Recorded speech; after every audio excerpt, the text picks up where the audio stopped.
Good afternoon, everybody. Big Mike back here with you once again. Welcome back to Big Mike Talks, where today I'm going to be talking about the rest of the week that was in pro wrestling. So that's going to be the results for AEW Wrestle Dream, WWE SmackDown, and AEW Rampage. No collision again this week as, it was Wrestle Dream. So that pay-per-view replaced that show. So we are going to go through this very, very quick. First main match, we got Jay White defeating Hangman Page. Mariah May retains her AEW Women's title against Willow Nightingale. Jack Perry beats Katsuyori Shibata, which leads to the return of two pretty big players, MJF and Adam Cole, baby! Can't believe he's back. I'm so happy. Konosuke Takeshita wins the AEW International title by beating Will Ospreay and Ricochet. That's right, Ricochet is all elite now. Very cool. Hologram beats the Beast Mordos 2 matches to 1 in a 2 out of 3 falls match. Darby Allin topples Brody King of the House of Black in singles action. The Young Bucks retain their tag team titles against Private Party. Mark Briscoe retains his ROH World title against Chris Jericho. And Jon Moxley defeats Bryan Danielson for the AEW World title. Something I did not see coming. And I've seen some highlights of this. That is brutal post-match. So, Wrestle Dream. It's pretty entertaining. I think you guys, if you haven't seen it, go give it a watch. It'll break your heart. So, that was Wrestle Dream. We now move on to WWE SmackDown, where we, of course, recap the Bad Blood main event tag match. We then go in the arena for a Jimmy Uso promo, saying he missed you guys. For 6 months, I've been out, put out by little brother Solo Sikoa. And while I was sitting at home, I was jumped by Solo, by his thugs. But tonight, it's about Big Bro versus Little Bro, and I plan on kicking your ass. And before he can continue, out comes Roman Reigns, full entrance, because of course. He then gets on the microphone and he says, "We usually run this ship systematically. But these days things are going a little different. Jimmy, you joined back to me. I want you all to join me in acknowledging him." Wow. Okay. And we don't do this often. I get it. I understand where you're coming from, but I'm never been an older brother, nor a wise man. A little on the nose there, Mr. Roman Reigns. I don't come up with the plans. I'm the tribal chief. I take what's mine. And for 4 years, we didn't mess around. We had it all. We ran around this show and everyone feared us. And now I don't like where we are at. Then Jimmy Uso chimes in and says, "I told you I'm the GOAT, and you're the GOAT, and I meant it." No, this is still Roman, actually. "Step foot here. Goats are here. Put the ones up so we know we're the ones." Jimmy then chimes in and says, "We're not, though. We're standing here. I see a chief without a tribe. At Bad Blood, I came back for you because you needed me. But we still need help. And I know one person we can get help from. Entire crowd starts yeeting because they know what that means. Roman Reigns, no yeet. Which kind of deflates the crowd a little bit, but Jimmy Uso puts forward, you will forever be my tribal chief, but I'm the only one in the family that still acknowledges you.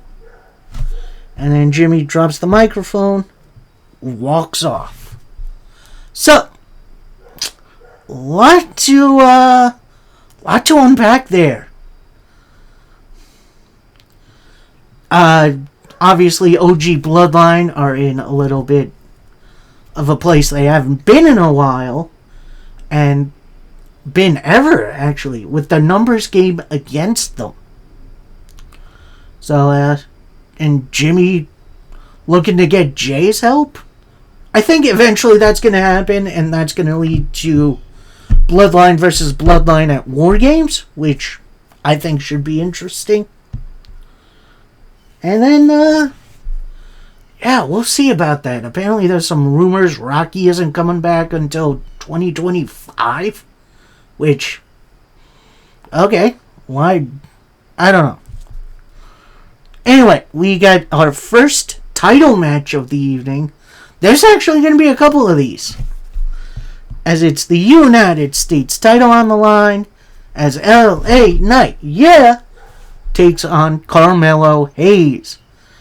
And this match was pretty darn good. I think this was LA Knight's best match to date.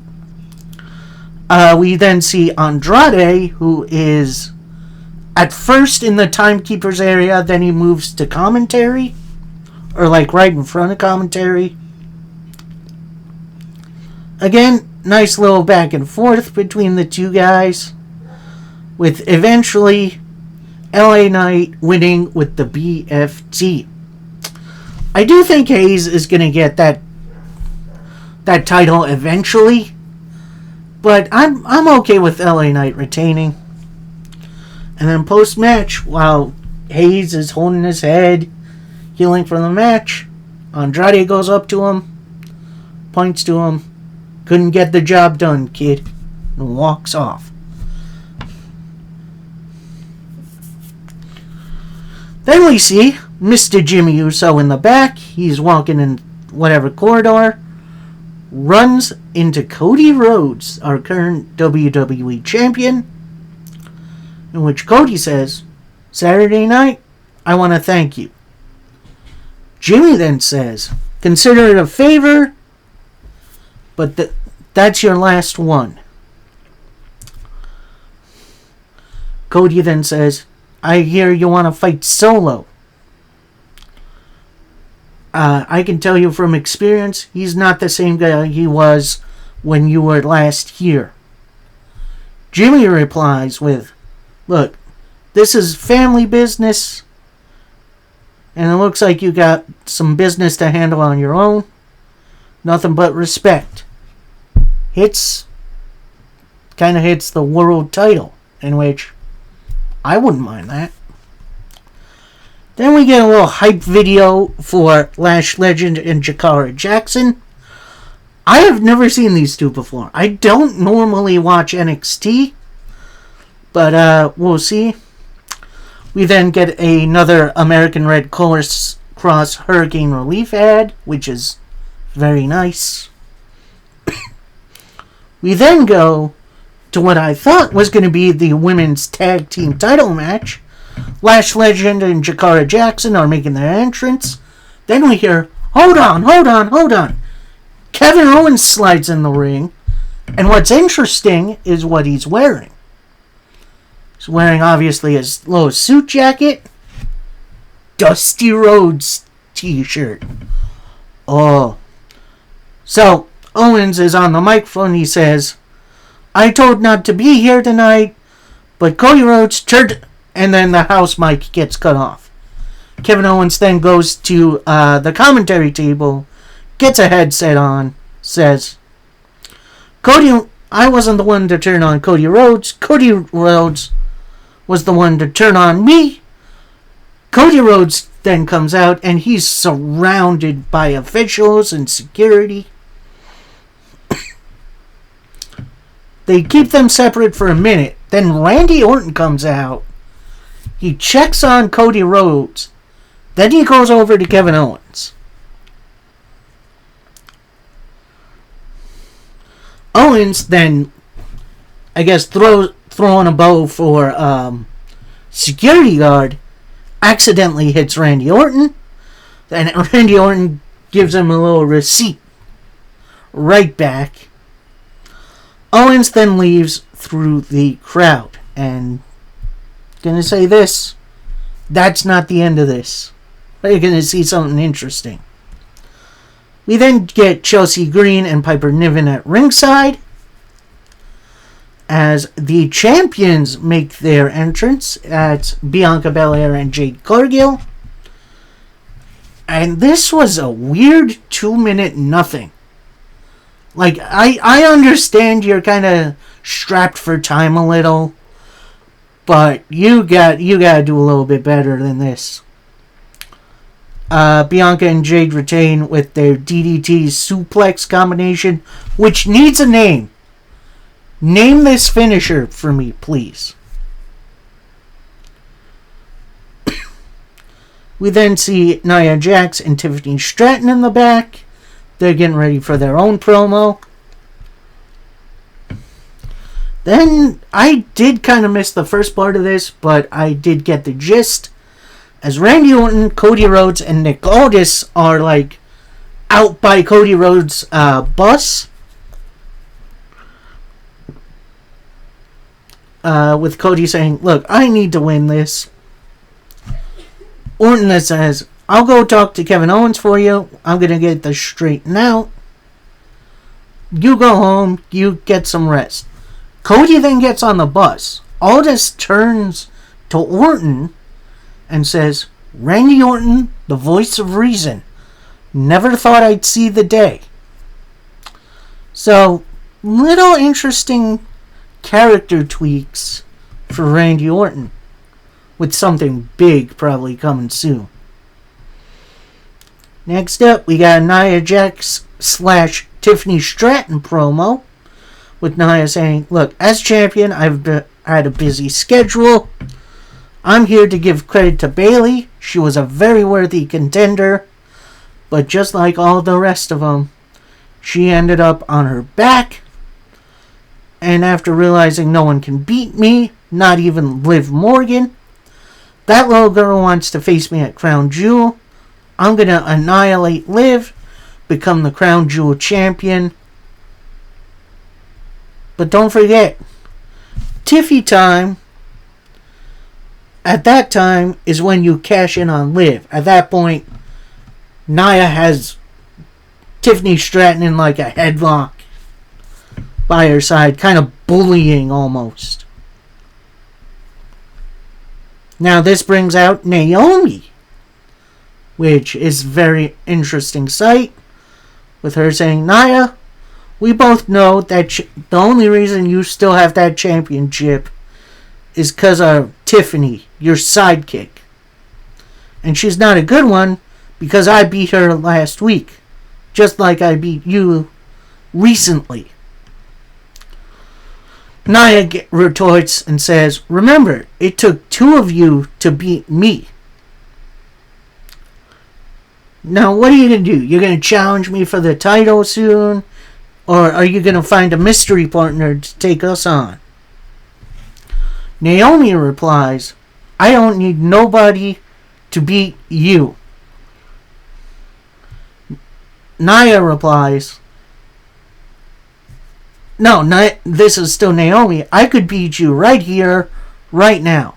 Nia says, alright, you want it now? Let's get a ref out here. Let's go. Ref runs down. Then the Judgment Day's music plays.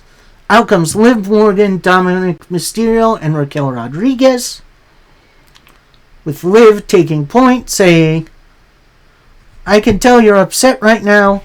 I came over here to make an example out of you. But I can see you got your hands full.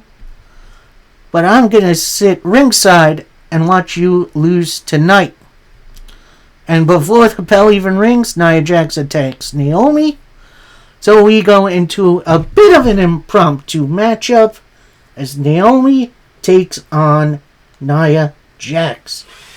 Now, originally, I thought this was going to be a title match. Turns out it isn't. But that's fine. This match was actually a bit underrated.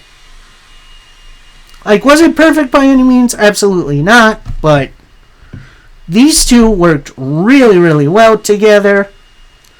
A lot of near falls, big power moves by Nia, bit more finesse by Naomi, until Nia Jax rolls outside the ring.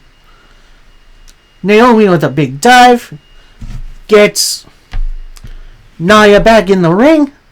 Then as Nia is distracting the ref, Tiffany Stratton with a big attack.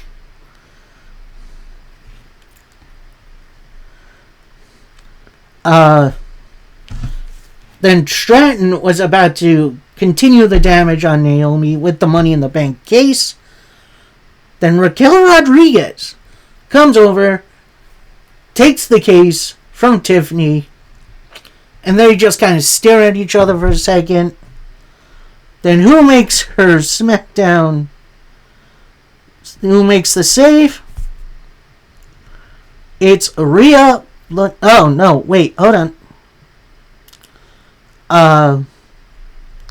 After a while, we get some headbutts by Nia. Hits the Annihilator. No, goes up for the Annihilator. Raquel has the ref distracted. Liv then gets up on the turnbuckle. Hits Nia with the Money in the Bank briefcase. Naomi with a swell sunset flip powerbomb to pick up the win. And as Judgment Day is trying to leave, who makes the save? It's Rhea Ripley, who brawls with Raquel for a while as Liv and Dom bail.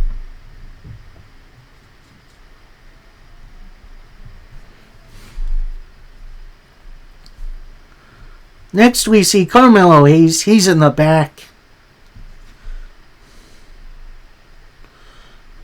He runs into Nick Aldis. He says to Nick, "Why does Andrade get to be out there? I don't...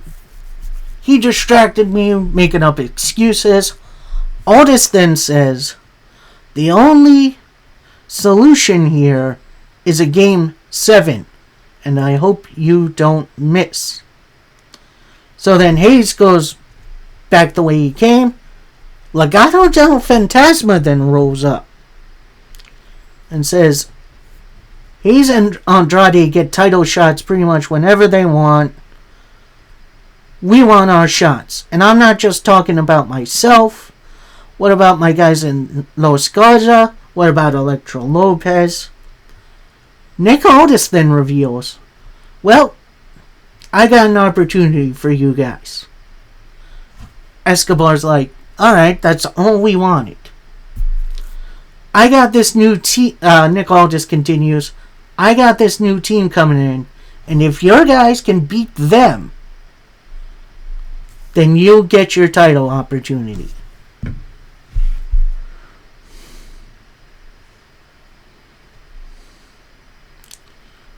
So, yeah, that's going to be interesting.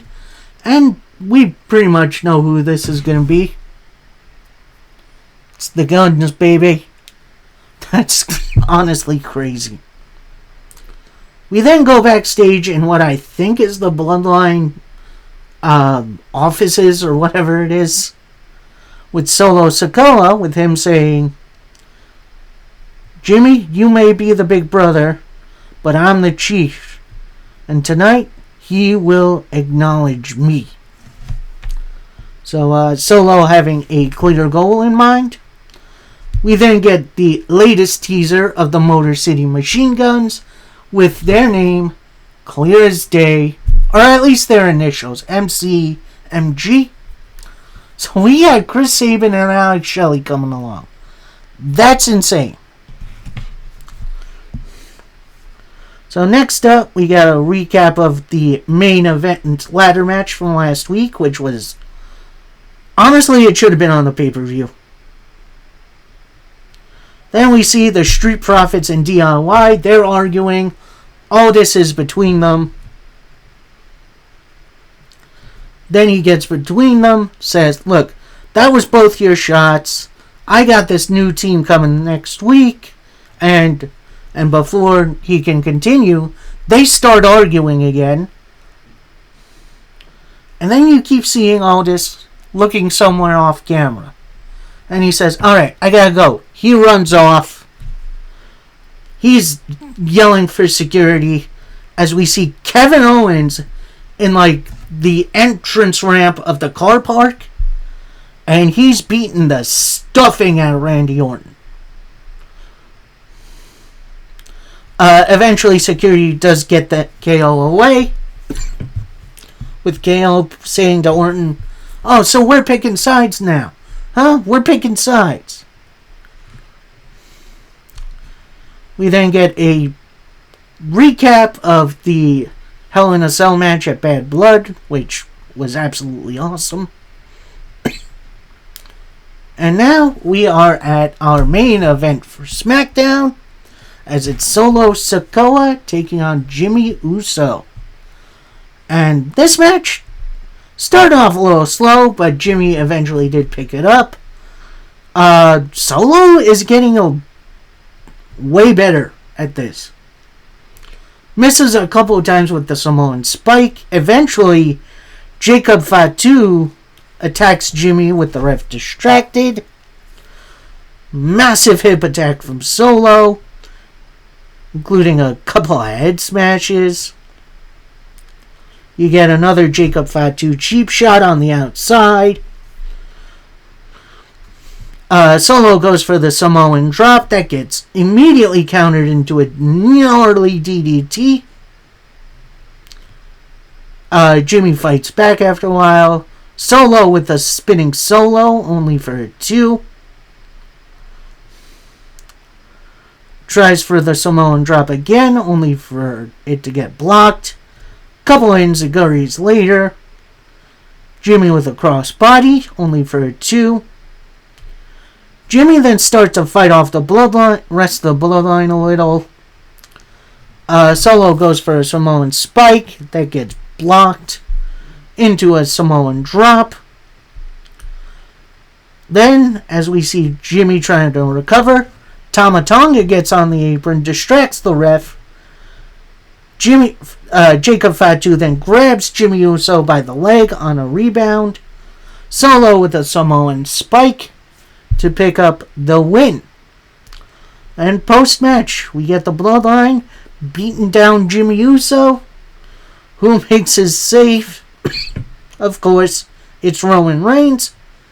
He does get some good shots in, but eventually the numbers catch up, including a huge hip attack, a super kick by Jacob, big old moonsault, finishing off with another Samoan spike to Roman. And as the New Blood are walking up the ramp, you see Jimmy crawling over to Roman, and he says, "We need help, Uso." And Roman's kind of coming to the realization, like, yeah, we might need him. So, yeah. Definitely good setup for post-Crown Jewel. Not really sure what goes down at Crown Jewel.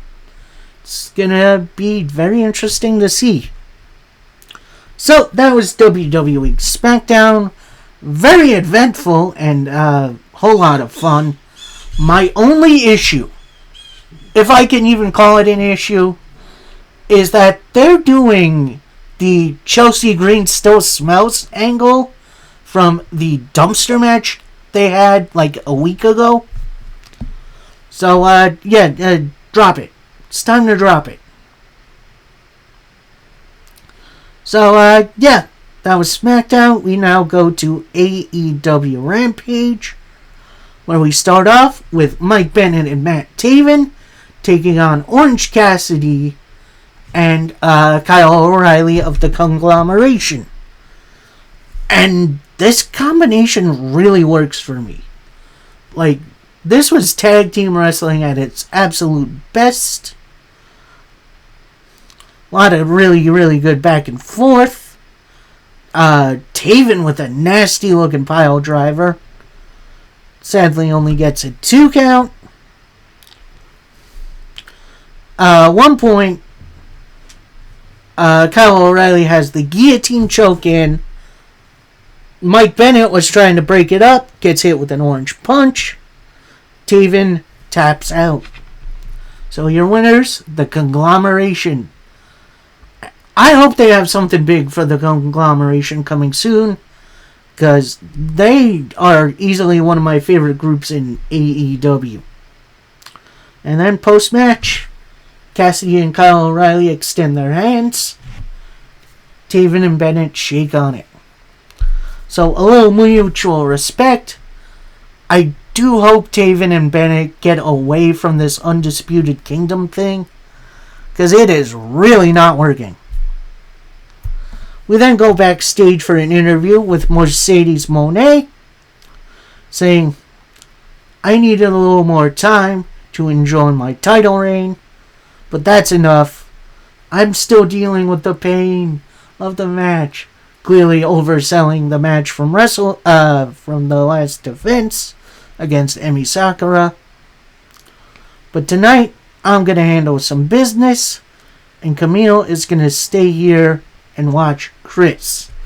So handle some business means she's going to go fly on her private jet. So, yeah, that should be fun. Now, this next match was supposed to be the Acclaimed against some local enhancement talent. But what happens instead is the MXM Collective, that's Mansoor and Mace Madden, attack them on the ramp. Mansoor gets a microphone, says, see what happens, huh? You see what happens when Billy isn't around to help you? You didn't think we can do this, did you? I didn't want to take it this far, but at Grand Slam, you took away our moment. Now we're going to take something of yours, your spot. And at Wrestle Dream, we got a special surprise man in our corner. You're not going to believe who it is. And that match was on the pre-show. I couldn't believe who actually was the third man. It was Rico. If you don't know who that is, he was the stylist for Billy Gunn and Chunk Palumbo when they were pretending to be gay. I mean, let's face it, they were pretending to be gay, and then, rug was pulled out because Vince got bored. So, yeah, Rico and AEW. And he fits so well with the MXM Collective. It's great. We then get a nice Chris Statlander video package. Then we go backstage for an interview with Orange Cassidy and Kyle O'Reilly, along with Willow Nightingale and someone else. Oh, Rocky Romero. So, start off with Kyle O'Reilly saying, well, we're a little pissed off. The Learning Tree... No, this is Rocky. Learning Tree said I'm just a lackey. Well, tonight I'm going to show I'm no man's lackey. Then Kyle chimes in and says, God, I'm all hyped up. I need a word of the day. So today's word of the day, I'm going to go handle this. Rocky Romero walks off on his own. We then see Chris Statlander versus Amira, another local enhancement talent. And while Amira did get some good stuff in, Statlander catches a Rana into the Friday Night Fever to pick up the victory. So they're definitely building Statlander as something nice, someone good to challenge Monet. We then get a Chris Jericho interview. And he pretty much says, look, what's personal to me is my legacy. I've done and seen it all. Nobody has had the impact for the business that I have. But now is a dawn of a new Jericho era. Now it's time for this nice guy to turn mean. And Mark, your word of the day today is humbled. And at Wrestle Dream, I'm going to humble you and become the new ROH champion, just like Jay. Oh my goodness. Yeah, I wanted nothing more to see Mark kick Jericho's butt, and he pretty much did. And we get this low-key banger between a couple of horses as the Beast Mortis takes on the Butcher. And yeah, this was just a couple of big guys doing big guy things. Although the Beast Mortis is an incredible luchador, so he's also doing some good lucha things, with eventually getting the win after a backbreaker senton combination.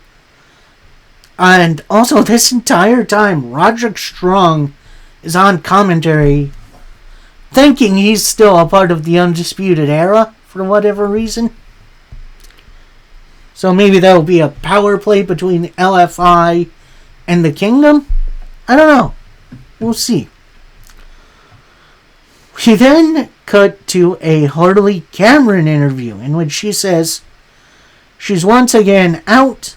Congratulations on your tour of Japan. But whose fault is it really that Saraya lost? It's yours, Anna Jay. And you could have done anything, but you didn't show up. You go to Japan, so you're saying you're not good enough for us? And when Saraya's pissed, I'm gonna kick your ass. Harley Cameron going into the crazy route is not something I saw coming, but I think it really fits her as sort of this psychotic sidekick that you gotta watch out for. It's a nice spot for her. We then go to our next matchup of the evening, as it's Lance Archer taking on enhancement talent Matt Brannigan. And while this did start out as the Lance Archer show, Brannigan did get some good stuff in, but eventually Lance hits the blackout to pick up the win. We then cut to backstage for a Jake the Snake Roberts promo. He's hanging out with the new LFI, so that's Dralistico, Roosh, and Black Beast Mortis.